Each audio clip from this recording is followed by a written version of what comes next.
Friends, Saturday है और छुट्टी का दिन था तो सोचा कि बैठे-बैठे कुछ आरएमजी के संबंध में पढ़ा जाए या जानकारी ली जाए कि क्या खबरें निकल कर सामने आ रही हैं। तो कुछ खबरों को पढ़ते-पढ़ते एक विचार मेरे दिमाग में आया तो सोचा कि आप लोगों से इसको शेयर करूं। जैसा कि आप जानते ही हैं कि आज भारत में फैंटेसी गेमिंग एक ऐसे मोड़ पर खड़ा है जहां उसका भविष्य पूरी तरह सरकार की नीति, रेगुलेशन और पारदर्शिता पर निर्भर करता है।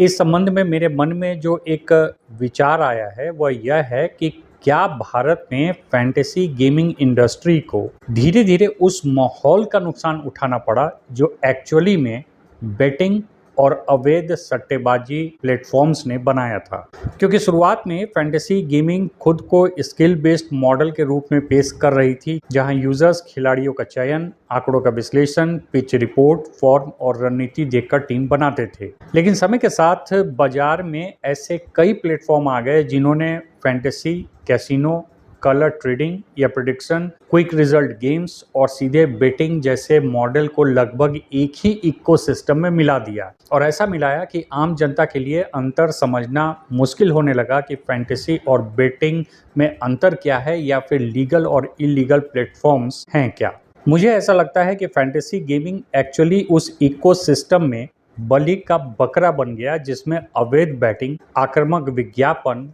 आसान पैसे के सपने और कमजोर रेगुलेशन सब एक साथ जुड़ गए थे। तो भविष्य को लेकर मेरा एक एनालिसिस है कि यदि स्किल आधारित फैंटेसी गेमिंग और बेटिंग के बीच कानूनी और तकनीकी अंतर स्पष्ट तरीके से लागू कर दिए जाएं, तो दोनों को अलग अलग श्रेणी में आराम से संभाला जा सकता है और फैंटेसी गेमिंग को रेगुलेशन के साथ अलाउ करके टैक्स राजस्व का भी सरकार को फायदा होगा। और दूसरी तरफ यह जो इलीगल बेटिंग प्लेटफॉर्म्स की समस्या हो रही है, ऑफशोर गेमिंग प्लेटफॉर्म की, उस पर भी काफी हद तक नियंत्रण पाया जा सकता है। आप बताएं इस संबंध में आपकी क्या सोच है, क्योंकि इस विषय पर मैं एक फुल वीडियो बना रहा हूं।